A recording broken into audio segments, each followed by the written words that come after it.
Daddy, don't you have a marriage show to do? Yeah, you said you had one this morning. Noah, you keep talking about this marriage show. Oh no, I have to be somewhere in just a matter of minutes. Y'all stay here, do not go anywhere, and I'll be back to pick you up before dark. Okay, Dada. Bye! Bye. I guess we have to go very early. Let's go play.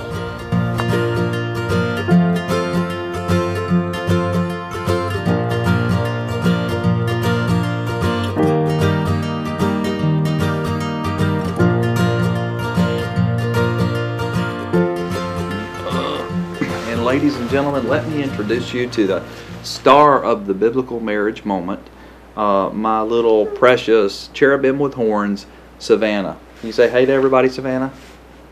Hey. Say hey. And you will see her on almost every episode at the beginning as I find new and creative ways to leave her in weird places. Where did I leave you the other day? Park. I left you in the park, didn't I? I think that one aired on this series. And did I leave you in where? Sweet Frog? Did I leave you in Sweet Frog? I did. There. I love you. I just had to share this with you. This is one of my favorite sermon bumpers where we show it before the sermon to kind of set up a sermon. But look at this. This is my shameless movie plug for Marriage Triage. This was done originally by Second Baptist Houston, and as you see here, the couple, they're debating over what to do. They're at the lawyer's table. The marriage is about to end.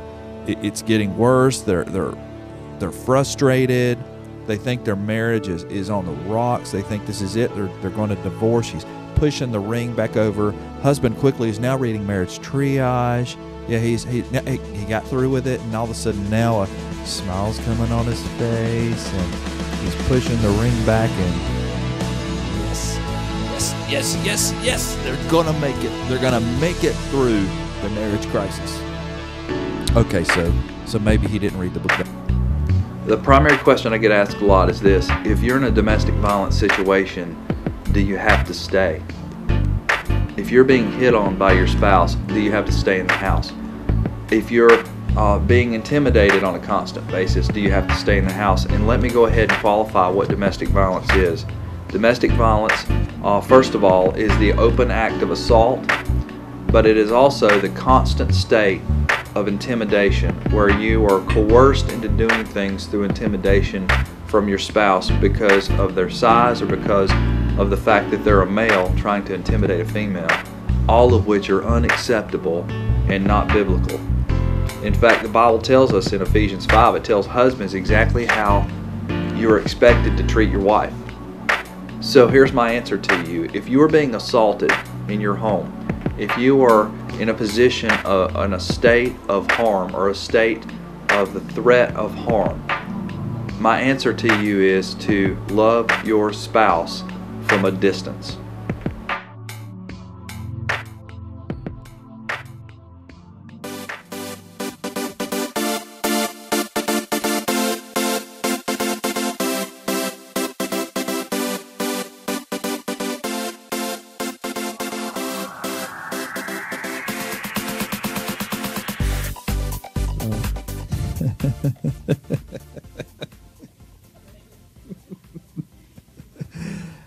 Hey, did y'all get commission on speeding tickets? Which reminds me of a story. I stopped a lady one time in a minivan, and obviously she was a soccer mom, and she was on Lawndale Drive, and she asked me that same question almost to the T. I hope you made your quota for the day. And me, being the nice and respectful officer that I was, looked back down at her and said, to be honest with you, ma'am, you just got my wife a new toaster. Thank you.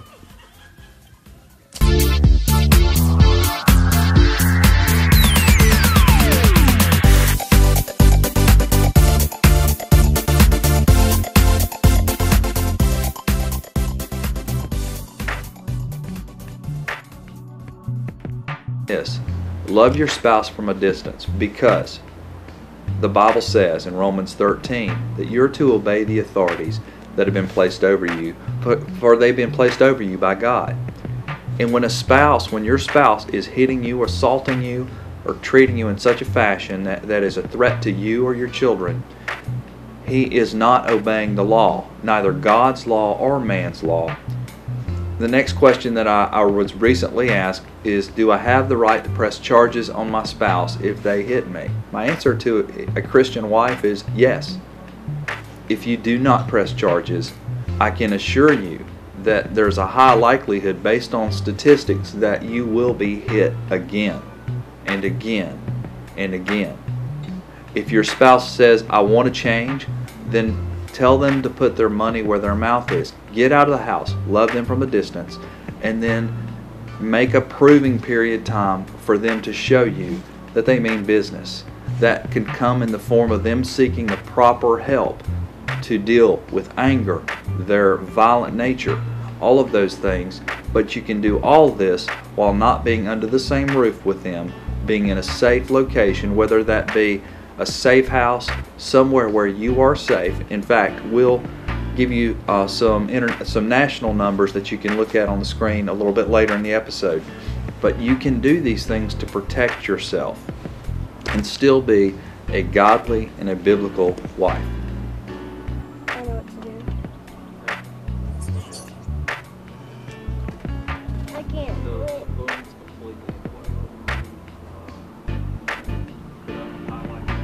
Help! I'm going. Even if I know what to do. What? Oh.